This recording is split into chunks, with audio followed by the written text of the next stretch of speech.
Good evening, YouTube. Thought I would finish up the video by showing my pickups for the week.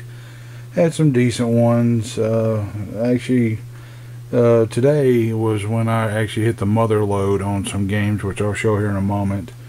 I just thought I'd show you guys sort of in the video with it. But here we go. I picked up these, a couple of PlayStation 3 and Xbox 360 titles. The first couple I want to show you I picked up for $2 each at a pawn shop, because like, oh well, people have returned them and they don't work. Yeah, they work, they're just fine. What people have been doing is they take them home, beat them, and then return them for a full refund. The only issue is not some of them aren't in the main cases and they are missing their manuals, but you know, eventually I'll find them. But here we go.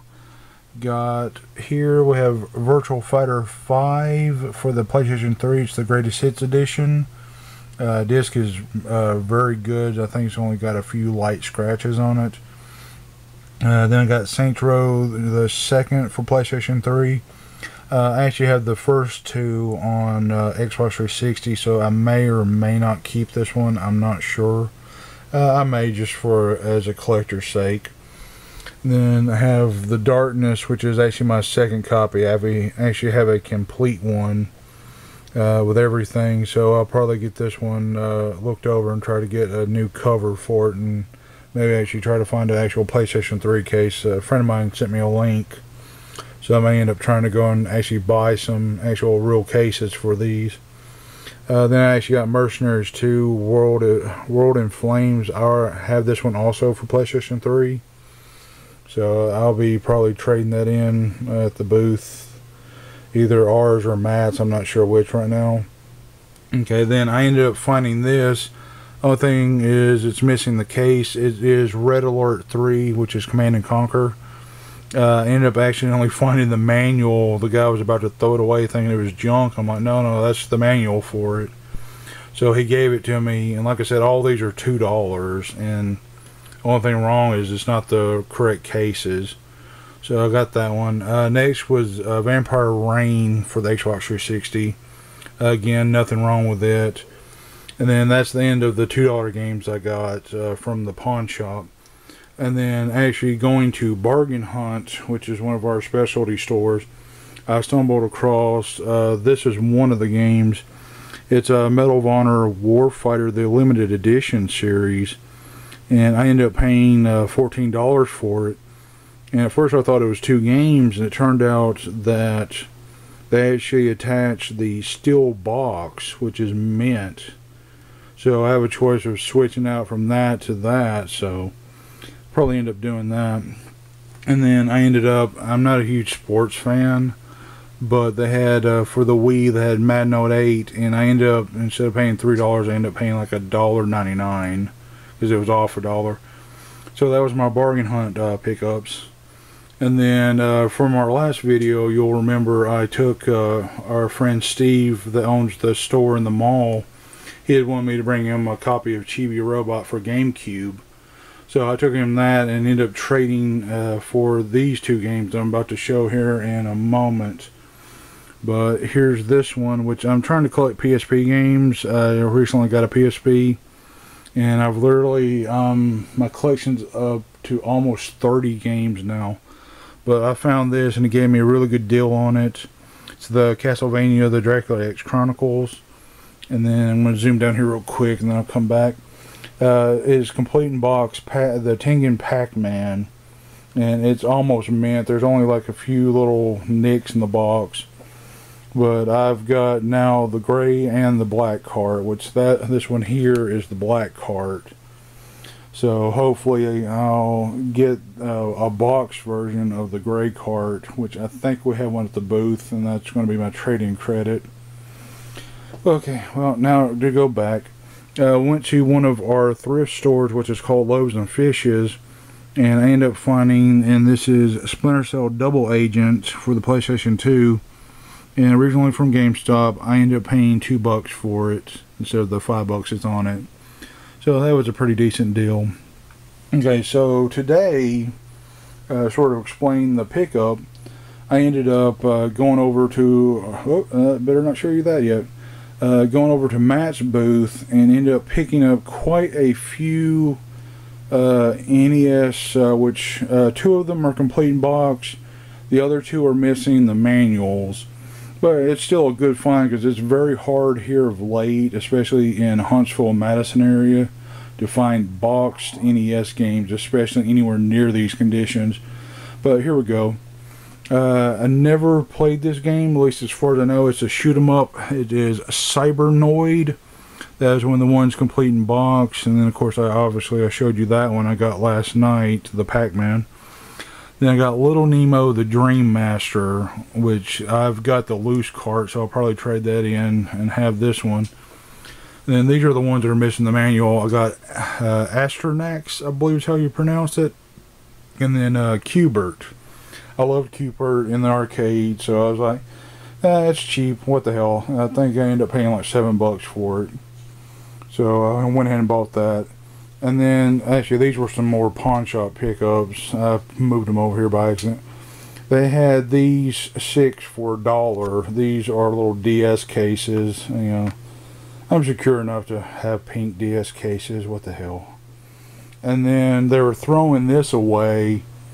And they was like, yeah, give me $1 and I'll give it to you. And it's literally a GameStop PSP case that holds pretty much 4 games and the PSP and other accessories. So I was like, for $1, I was like, what the hell?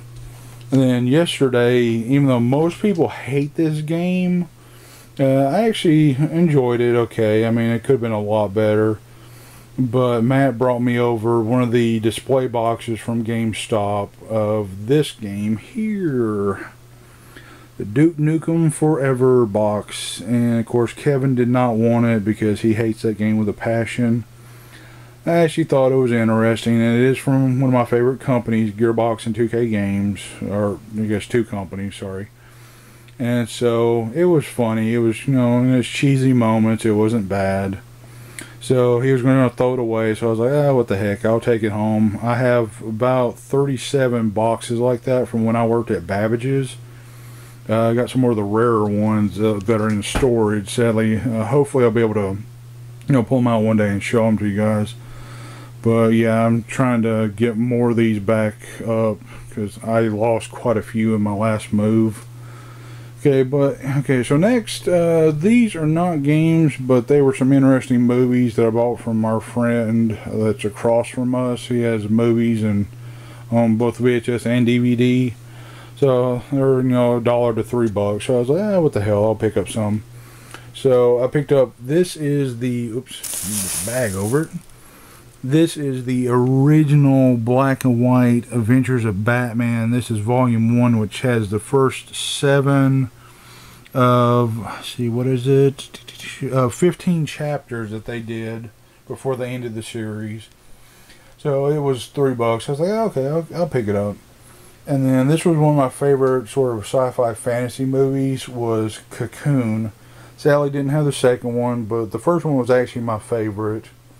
Has some of my favorite actors in it, so I was like, that's three. I think it ended up actually being $1, so I ended up picking that one up. And one of my favorite cartoons from back when I was a little kid was Thundercats, which I am still not sure like which one this is, because it literally, when I'm looking on the back, it does not say, oh well, this is volume blah. It's literally just tells what's on it and then nothing. And there's literally no numbers on it. There's no, hey, these are episodes blah. It just says, oh, this is this long. And this may actually be, actually I think this is actually the Thundercat movie actually explaining how the series started the way it's reading. Interesting if that's what it is. Anyone knows, let me know. I think that actually is the Thundercats movie. And then this was an odd find. I thought it was something else at first, and I actually picked it up. Not a huge fan of Ryan Reynolds really, but as I started like looking at the back and just sort of messing around, it actually seemed like an interesting DVD. Pretty much explain, it's 3 short films, each featuring the same actors in different and sometimes overlapping roles. And to sort of explain, the main character stars as a clever-minded, mind-bending thrill ride through the mind of an actor, a writer, and a video game designer who arguably controls them all. And so, as a video game designer, I thought, what the hell, I'll pick that up and see if it was any good. So, I haven't got to watch it yet. I just got home not long ago. So, hopefully I'll do a review on it. I don't think Doug Walker has done a review on it yet. He has to do some of the more funny, more horrible movies, if you will. But yeah, I'll try to give a review, and I'll try to do a review on some of the other ones, and the ones I picked up in the last video, I believe. I'll try to do some of that. But I will see you here in a bit. Bye. Back again, YouTubers. Sorry for the mess. I haven't showered today. I had a fun, lovely issue this morning. Apparently my dad pushed my clock forward, didn't tell me. I wasn't paying attention because I was half dead from getting home after working the booth all day Saturday. Ended up pushing my clock again forward, so I ended up losing 2 hours of sleep and ended up waking up almost late, so which I actually did because, so yeah, I didn't have time to shower, which was fun. So anyway, this is going to be sort of an update, and I'm not sure what Kevin shot before this, so I don't know if he explained any of the issues or anything that happened during the week. So I'm just gonna, this is going to be like a little update, I guess, section, if you will. See, Wednesday, we actually had a pickup for the booth. I think it was Wednesday, it may have been Thursday, I'm not sure. It's possible Thursday. It's been a long week, sorry. We actually went out, and a gentleman called for our Craigslist ad in the Shoals area, which I'm not going to say exactly where, but he ended up calling up saying he was, needing money for the special stuff, and just leave it at that. And so he was like, well, I've got a bunch of stuff, a bunch of game systems, and he didn't have any games is what he said. So we ended up going, and he had ended up having 3 handhelds, which was the original DS, a Game Boy Pocket, if I remember right, and then a Game Boy Advance. They were in decent shape. We ended up cleaning them up and didn't do too bad with them. The DS was actually in pretty good shape. It was missing the stylus, and lucky for us, we actually did have a charger extra from another one that we bought, and the guy's like, well, I've already got one, and it's just the system went out. So we ended up getting that. He had, let's see, what else did he have? He had original Xbox, which we haven't finished cleaning up yet, so we're hoping that that works. Again, it was missing the cables. Actually, quite a few of the systems were missing cables. He had that one. He had a what was it? He had one other system, and I don't remember off the top of my head what it was. And so we ended up, me and Nathan had to go get change because the guy had literally no money on him to make change with or anything, period. So during this time, him and Kevin ended up finding a few other systems. Apparently, he had, what was it, 3 Super NESs, I think a regular NES, and then he found 3 games. So the guy, for for them being so crappy, he ended up giving us the games at a discount and gave us the Dreamcast, which it was one of the original white ones, but he apparently was a heavy smoker, and just leave it at that. And the thing was black, and literally the inside was black, like where you actually put the CD in. Yeah, it was filthy. Lucky for us, we got it cleaned up. I think the only issue now is the LED light, or the power, or you hit it and the power comes on. I think it may be burned out, but I think that's literally the only issue. We haven't tested it though, so it may be that there's more issues. And ended up, he sold us the games for dirt cheap. I think he actually gave us one of them because it was actually in the NES and he didn't realize it. Turned out that was our only real pickup besides what I showed you from the pawn shop earlier on, and then what he picked up, which sadly we forgot to record. Yeah, I was going to record it before, and we got so busy. Literally, we didn't even finish setting up before we had customers yesterday. So literally, we forgot all about it. He put them out, and boom, I don't remember what it was. I know it was a couple of PlayStation 3 and Xbox 360 games that we got for really cheap, but I don't remember which ones they were, so that part's going to be left out. But that was literally our only pickup, was that, and from the same place that I got the Splinter Cell Double Agent, Kevin picked up 2 PS1 games, which was a wrestling, I believe it was No Mercy for WCW, and Test Drive 5, the greatest hits for both of them. He paid $2 for them. That's one issue, is up there. PS1 titles have dried up. I mean, even the common crappy ones. All the shops are, almost dwindled down, except for the one douchebag back in the corner, Gabriel. Apparently, because he has so many lackeys and minions running around that have nothing better to do. Sorry, my throat's getting a little dry. One sec.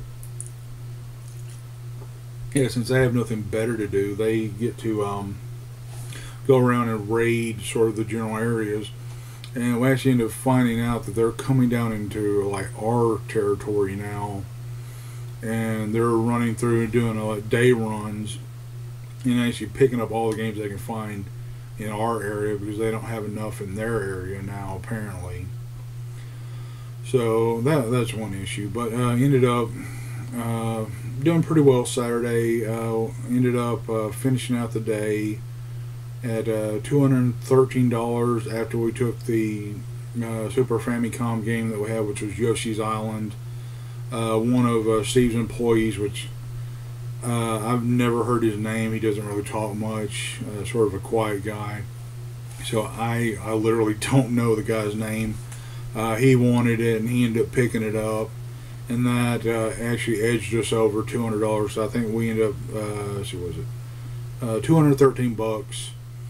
And then as we were leaving, after talking to them for a while and them giving us some more tips, which that's normally what we do, is go up there Saturday and they give us some tips. We usually will go grab food and a beer with them, but last night was a thing called the Zombie Prom, which didn't go to it. I'm not much for like mass gatherings, and 2, I did not want to relive my prom, even though it's not a high school prom. That's a story in itself. Probably like a series of videos of why I detested my lovely prom when I graduated from high school. But anyway, they were having to deal with that. I believe they were actually throwing it, or they were part of like the hierarchy, if you will, that was running it. So we ended up not being able to go eat and grab a beer like we normally do. After that, we left. As we were leaving, we found out FYE is trying to clean out at least that store there in the Huntsville Mall. They're trying to clean out some of their used games, so they were having a deal where you buy 2 used games. I'm not sure if it was for the movies also. They were doing that a while ago. Not sure if they still are. But the concept is you buy 2 games, and the third one you pay $1 for it. And that's actually what they were doing for some of the things, which is actually how I got a ton of my anime, which hopefully here soon I'll be showing a review for the 5 I just finished, and I've actually got like 27 total. So, and now that I actually have a job, which that's another one of the updates, I'll be able to actually go and get some of the new anime releases, which with me buying the save version for Funimation, which there's a plug for you, they are dirt cheap, and it's usually like the whole series. There's only like a few of them. There's, I think, one I picked up, which was D. Gray Man. Literally, they're still running the series, so I bought the first 2 seasons and didn't even break $30. I think it was literally, $25 when everything was said and done. Okay, so to get back to it, he ended up picking a couple of Game Boy Advance games up. I think he paid like $5 each, and they were, I think, complete in box. I think I didn't actually get a chance to look at them, so that was a pretty good deal. Sadly, they didn't have a third one that he wanted to buy for $1. I don't know why he didn't, but oh well. Okay, so Sunday, actually no, there was one other event that happened Saturday, which I'm not sure if we handled it right. I believe we probably should have confronted him, even though we didn't have proof of this, that it was him. But he has the technology and the knowledge to do it, from what we've been told by people. We had a young teenage kid show up at our booth, and he was trying to say that he had bought a game and it didn't work and he wanted his money back. Well, I look at the game and I know we've never had that game, so I told him try again. I was like, we've never had this game, so sorry. And of course it looked odd, but I didn't really put 2 and 2 together until much later on. Well, he figured out, oh well, I'm not going to pull anything over on this guy, so he runs off real quick. Well, it turned out, because I was the only one there, I wasn't able to go warn Matt that this kid was up to something. I didn't know what, because Kevin had gone off somewhere, I'm not sure where. I think he'd gone to the bathroom. Well, it ended up, he goes over and he does it to Matt, and Matt, not realizing that because he sold quite a few Game Boy Advance games the week before, so he took the kid at his word and gave him back the money, and it was literally, I don't know exactly how much it was, but it wasn't cheap. The game wasn't. So the kid got away with it, and he ran for it, and then it dawned on Matt that something was up, so he ran after the kid, and about that time, Kevin had walked up. The kid and the other 2 that apparently had joined him since that time, they come flying past us, and Matt runs up and says, hey, did this kid come by? And I was like, yeah, he just passed a moment ago. Well, he has us look at the game again. I was like, yeah, that's when he tried to pawn off on me, saying that he bought it from us and that it didn't work and he wanted his money back. Well, we ended up looking at the game. It was like, there's something odd about this. I've seen this game before, and it doesn't look anything like this one that I was holding. And so Kevin decides to take the game apart while Matt chases after the kids to find out if they're going back to Gabriel's booth. Well, during the time of taking it apart, we found out it was a bootleg. And it was apparently not even a real bootleg. It was actually, I'm not exactly sure the terminology, but it turned out it wasn't even real. The actual bottom of the cart was smooth. It didn't have any prongs on it whatsoever. So I literally don't even know that if we stuck it in a Game Boy Advance that it would have done anything. Well, we ended up finding out that it was apparently a sort of abomination of parts. Apparently the back was from Taiwan. It actually was Nintendo instead of Nintendo, and they had shaved the A so it looked like an O without, unless you had like a magnifying glass, which I can't find mine here right now. Which when we looked at it, it looked like a real one. But then when we went to move the back, it literally bent into a U. It wasn't even real. It was like just a crappy knockoff plastic. After that, we looked at the actual cart, and it, like I said, it looked like they had hacked up a bunch of different Game Boy Advance games.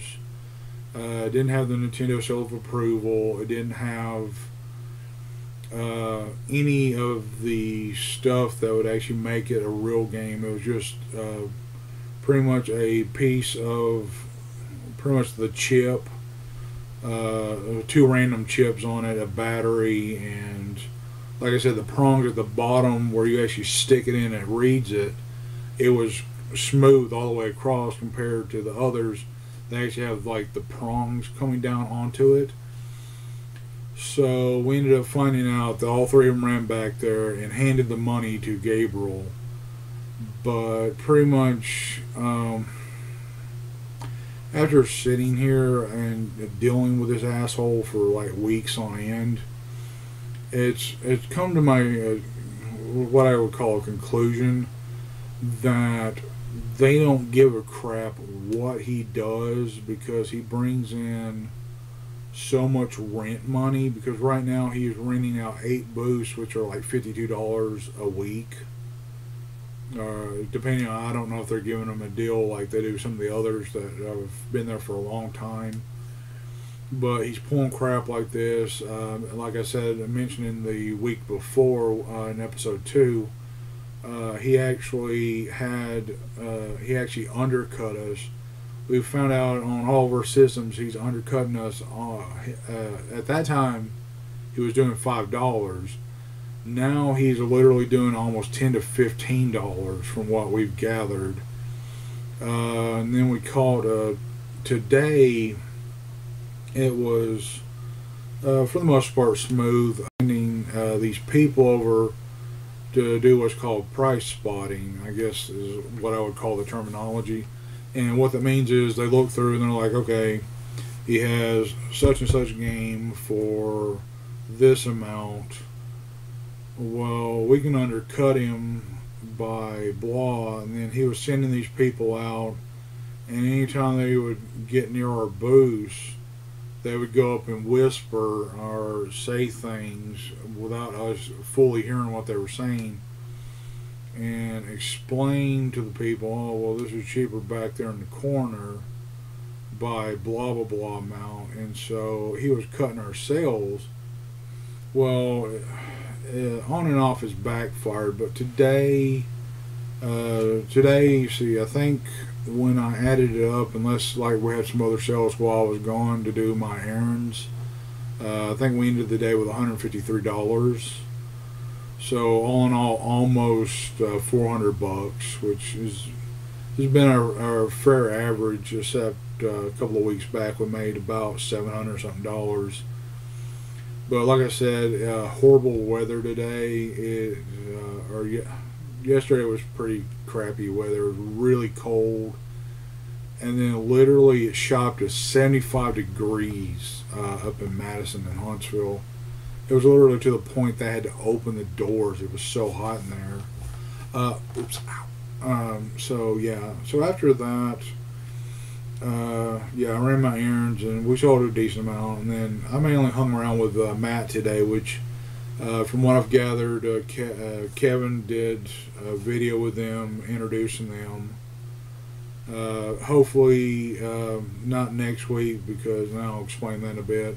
We'll eventually, hopefully, try to introduce you to Steve and his wife, who own the one that's actually supporting us now, which is good news for us. You know, they've been supporting us with knowledge. They've been helping us with inventory, giving it to us for a very low price.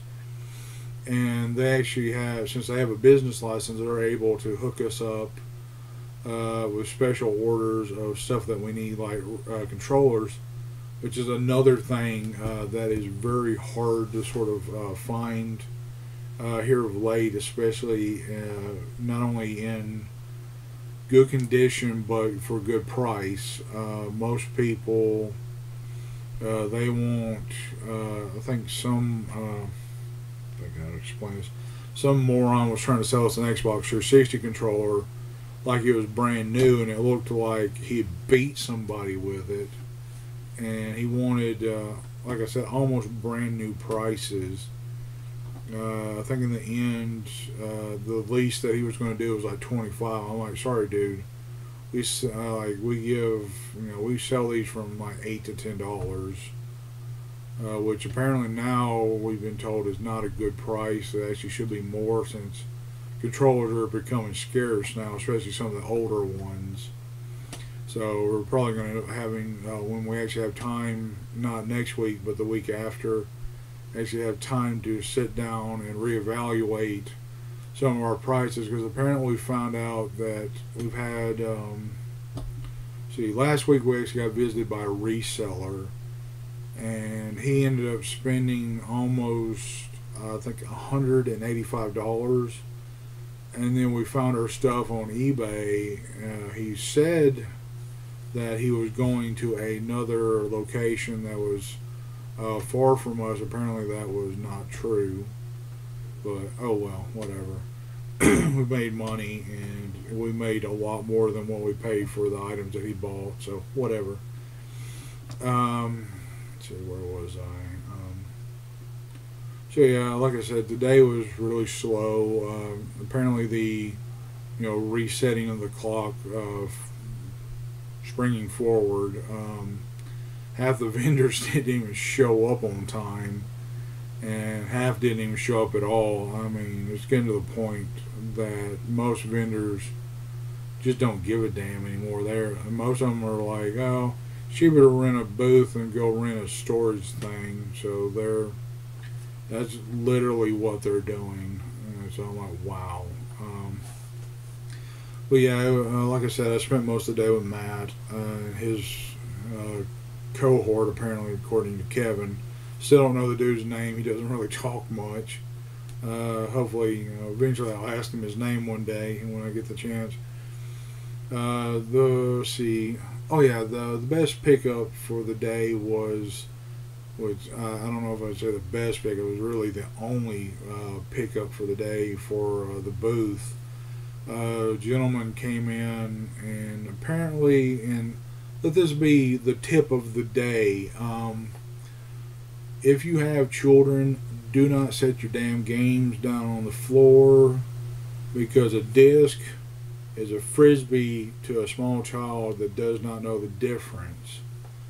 And to explain that one, this guy had a collection of Xbox 360 games. He had some PlayStation 2 games. And then original Xbox, that's right. Literally every one of them was scratched to the point that we had to resurface them. And then there was one we couldn't even save because I literally don't know what the kid threw it into. But we ended up resurfacing them all, but I think it was Shrek 2 worked. Random sports titles, which here of late, even though Kevin does not like sports titles, they have been picking up in sales. People are asking for them, so that's the reason if I see them for dirt cheap, I pick them up and put them in the booth. Quite a few. I think like literally all but two that I've picked up here recently that I've given to the booth have not sold, and that's literally because they're not out. Like they're behind the booth. So I mean, if they were out, they would probably sell. I don't know. But anyway, that was the biggest pickup for that. I think it was about. I think it was 27 to 28 games, I believe. And so I spent most of the day, like I said, with Mac getting those resurfaced. So I think by the end of the day, he said, "No more discs, please." And so hopefully, hopefully, if we get the money where we're good with the inventory and we don't have any bills like our rent. Hopefully, we'll be able to pick up a buffer, a resurfacer, if you will. So we can resurface our own. Personally, with the fact of like how many I'm looking around and seeing how many actual like disc-based games I have, I should probably own one. Even though I do take good care of my games, when you're hunting in the wild, you find some crap that's good games, but they've been not taken care of because not everybody has the etiquette of take care of your games so that when you go to sell them, you're not doling your crap out on other people. But oh well. So anyway, end of the day, like I said, we made about $153 if I'm correct. We then packed up because next weekend is the Muscle Shoals flea market, which in my opinion is a piece of shit. I think it's a waste of time, but apparently Kevin thinks it's a good idea. But for the update I was talking about earlier, me and Nathan are now have jobs. What is odd is I took him to a job fair for a quality control testing company, and I was literally just there to take him because he did not know where it was. I'm like, oh yeah, I think I know where that is. So I'll take him, and I'm literally just sitting there waiting for him, and the guy literally walked up and he's like, "Please God, fill this out, we need people." And so he then explains this. And he's like, I have to hire 40 people by Tuesday, which is here in 2 days.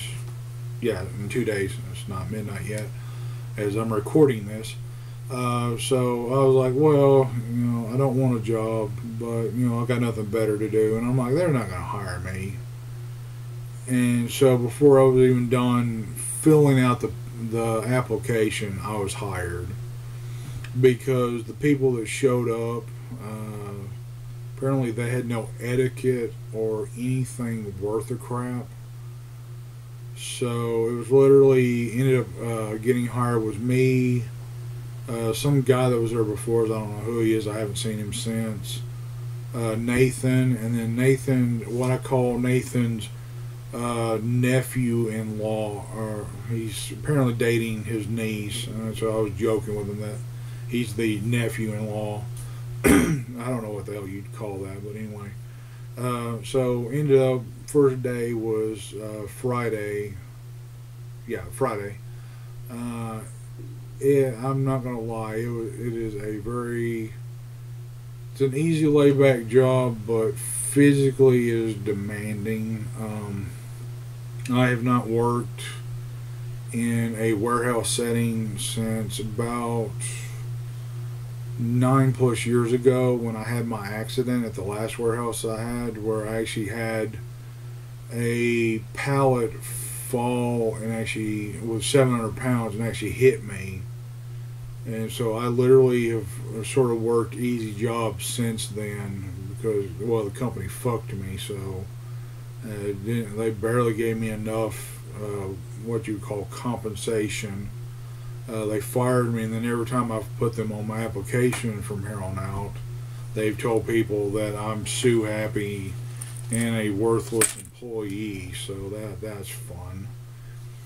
But anyway, so yeah, it's been very hard because it's literally a 12-hour shift, usually worked 2 on, 3 off, and then 3 on, 2 off. And so I go back Tuesday. So the way this is going to go from here on out, with the episodes anyway, unless I end up letting Chicken borrow the camera to shoot, which I don't think he is, because I really don't know what's going to happen from here on out. Like I said, I have to work this next weekend, so him and I think his mother will be working the Muscle Shoals Flea Market. And then after that, I'll have the next weekend off as long as they don't call me in, which right now they're trying to keep overtime down, even though they are very far behind on their contract. So I'm not sure how that's going to work. Because I'm also at the same time I'm doing my finishing up my BA. I have pretty much the 2 classes I'm in now. Then I have my I have one I have to retake because of the programming. Yeah, like I said in the last video, I suck at programming just because it's so complicated because of my ADD to keep focused on like where you are in the lines, and so it's like but I thought I pulled it off in the end, but my teacher, apparently I angered him so bad he won't even talk to me now and let me know that, hey, you can or can't make this up. I guess actually I need to go check my email and make sure, but anyway, yeah. So I have a total of, with these 2, I have I believe 4 more classes, which will include my final. So it looks like now pretty much I'll be graduating hopefully August. If not, it'll be September. But right now I'm sort of debating, depending on how this job works, I may say screw it and wait till the first week of January and start a fresh year down there in Florida, which will be in Winter Park at Full Sail University. So I don't know. I'm still debating on all this, trying to figure out. But yeah, from here on out, probably with the episodes, unless like I said, Chicken either takes my camcorder or his and starts filming every week, which I'm going to try to mention to him tomorrow. Hopefully we'll be able to keep the episodes going every week. If all else fails, it'll be every 2 weeks from here on out, and I'll have my sort of I don't know if I'd call them mini episodes, but I'm going to be doing my reviews and my pickup videos, which I have about 18 videos worth of pickups from like the last 3 or 4 months. Like I've done one of the pickup videos just because I didn't have enough for episode 1. So that was one of my pickup videos, but I literally have about 16 to 17 more worth of videos to do. So yeah, so I guess that's about it. Hopefully this is now, from what we've been told, the final week for Gabriel to be there. He's supposed to be clearing out, but I don't know. From what I've gathered, I don't know if they fired or if they're sort of letting go. I don't know. Of the lady that's in charge. I literally do not care for the lady. Her name is Mary, I think. She's very flippant. Seems sometimes like she'll be nice, and then she's having her period. Like she'll be nice, and then all of a sudden she'll just like rip your head off. And then sometimes she'll just disappear and you won't know where she went. But anyway, she's leaving. And one of the other news, I think Matt told me today, which we're not, not fully sure about this. Apparently some of the other flea markets are not doing well. And the word out now is they're closing Hartselle. I think Hartselle flea market, and that's for those that don't know, that's about 30 miles away from us. And what they're saying now is because we have so much space, and of course they're also working, I think, for this summer to expand. They bought the land behind us, which maybe here soon I'll show you. They're tearing down all the wooded areas back there, and I think they're going to be building not only more parking, because the parking is pretty atrocious, especially when the place is full, because most of the parking is in the front of the building, and then the side, and then where we park is where the vendors are supposed to be going. But it's getting so bad now that the people are actually parking in there with us now, even though they're not supposed to do that. But oh well. But yeah, hopefully if Hartsville ends up moving there, I think what little traffic they had, they'll bring. But sort of one issue that's come up from our friend that's beside us, there is a monopoly right now on some things. Some of the people that have been there for 2, 3, I think one of the guys has been there for about 7 to 9 years, which is when they opened this new spot here. He has a monopoly on coins, like coins and money, like silver and gold and stuff like that. And apparently there's a guy at Hartsville that will be moving here that has coins, and the old guy that's there now pitched a bitch fit about this. Apparently the guy that's beside us, he has a few coins he puts out. One's actually like a NASCAR like special edition coin, and the guy went ape shit about it. My whole thing, the guy's a jerk. I actually, for those that don't know, and I may eventually one day show this, I actually collect silver coins of all different variants, mainly because my uncle used to collect coins, and he sort of got me in the love of collecting different coins. But it's also the fact that silver, from what I've been watching, is eventually going to go up to pretty decently high. So that's another reason I'm sort of collecting them while they're dirt cheap. And I'm going to hold on to them and wait until they get higher. So that's tip 2 of the day, by the way, for keeping up. But anyway, so that seems to be the drama, if you will. It's coming into the flea market. Is we don't know what all people are coming from Hartsville, vendor wise, that's going to come here.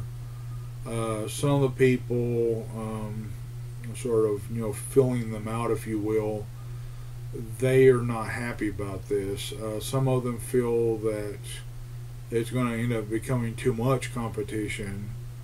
And then some people, of course, are very happy about it because they think that they're going to be able to take advantage of this. And I don't know how well I would say that.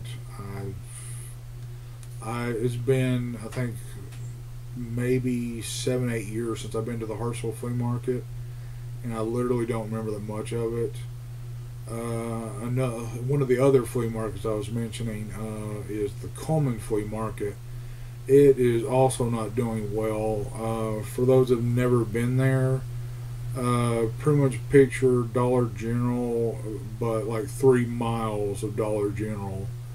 It is literally Chinese, Taiwanese, and any other friggin' country you can think of knockoff crap, just filled to the brim. There used to be some really good stores there. There was a collector guy I really liked to deal with. I used to buy some of the action figures from him, different other things like that. And he ended up, because of the fact people stopped coming, because that's all it was there, except for like a few minor booths throughout, he ended up giving up. So that really pissed me off, and I don't know where he went. There was a video game booth there. The guy was pretty cool. He had some really good stuff. I actually know where he went. He ended up down the road opening a store, which Dinky Dana actually pointed out. I didn't know it was the same guy. It turned out it is. He's a cool guy. The woman that I guess is his wife, best way to put it, she's a bitch.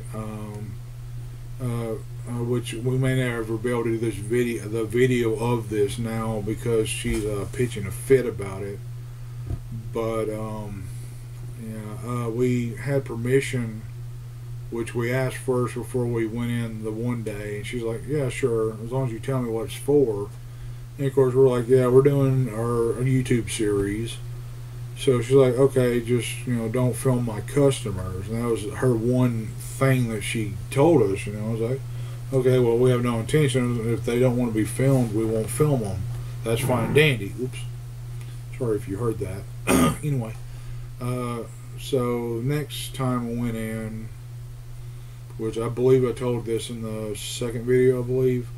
We went in and one of her little customers was like, "He's filming us." And so she's like, "Why are you filming?" And we're like, "Well, we talked to you last week and you said it was okay as long as we weren't filming people." She said, "That was then, this is now, stop filming." So yeah, I'm not going to get back into that because I think I explained quite a bit of that in the second one. Well, that's where they moved now, but they either price accordingly or they make eBay look like a joke on their prices. So here of late, I haven't been going there. That because I don't have the time or the money to go deal with that. See, then there was one or two other places which were like, there was like a comic shop in there, which I think was actually connected with a collectibles guy from what I could tell. I think it was like his girlfriend that was running it. And then there was an anime store in there, which I don't know where they went. But anyway, that's sort of just the lowdown on what's been going on. As Chicken ended up showing the update for the booth. Actually, no, there is one other thing I forgot. Sorry, this is taking so long. We actually found out, I had mentioned in episode 2 that we were going to be upgrading the booth. One of the people that was in there had just left and didn't pay their bill. And the way the flea market is, I don't know if all flea markets are like this. They have so many days to come back and claim their stuff and pay what was owed. If not, they auction off their stuff. But that wasn't what we were told. What we were told is that once it had been so many days, we could go up and pay what we were going to get. So we ended up, we talked to the owner today, or actually no, we talked to him yesterday, and he informed us that that is not how he rolls, if you will. Trying to be funny, I guess, I don't know. And so what he explained is how we do things here is we, after we have so many, we have what's called an open floor auction. And what we do is we put all the stuff that has been collected from vendors that have done this, where they've left, they owed money and they left stuff or whatever. Well, apparently we found out, yeah, I'm going to announce it. I don't know why she told you guys have first dibs on it, but you don't. You can go bid on it, but you can't piece bid, if you will, where you just bid on one piece or so. You literally have to buy the whole booth item group, lot, whatever. And so we're now finding out they left quite a bit of their games behind. They left a bookcase. They left quite a few action figures that I want, because apparently they had the original Ecto-1 from Ghostbusters. Only thing is the hood's missing, which I think I can find a piece for that easy. And almost all of the original Ghostbuster figures, like the actual Ghostbusters themselves, I think Janine, and I think they had a Slimer figure that actually went with the car. I think they actually had that. Well, anyway, apparently they left all that. Well, with the fact now that they're going to inform everyone, there are now 9 people that want that one lot. And sadly, Gabriel is one of them, and he apparently, just to screw us, he is going to bid it up as much as he can, even past what it is. And apparently, what they do is they don't make a profit on it unless it goes over the amount. But what you're supposed to do is they tell you, oh, they owed this amount of money, and then what you do is you pay up to, and I guess over. I don't know how his stupid auction is going to work. It really does worry me. I think we're going to end up having to go elsewhere and find our cabinets now. Of course, Galaxy, the lovely Galaxy Flea Market, screwed us too. Apparently, not only has Melanie decided not to bring any more games, she apparently doesn't want to deal with us going into her house and looking through her collection. She wants to actually put them at eBay prices, which her stuff is garbage. It's sun damaged. There's very little of it that's not sun damaged, faded, torn, not in its original case. The manual looks like it's got mold on it, which, yes, by the way, I actually bought a game from her that had mold all over it, which was fun cleaning, by the way, because it sucks to get that off of paper. See, trying to think of what else to say. So yeah, I mean, I guess that's the general stuff that has happened within this week. So sorry this took so long. I did not intend for it to be this long. Hopefully you guys enjoy it. Rate, subscribe, comment. Let me know what you guys think, and hopefully you stay tuned for episode 4. Hopefully it should be uploaded hopefully by tomorrow, now that YouTube is not being so bad on their uploads. Well, thanks. Peace out.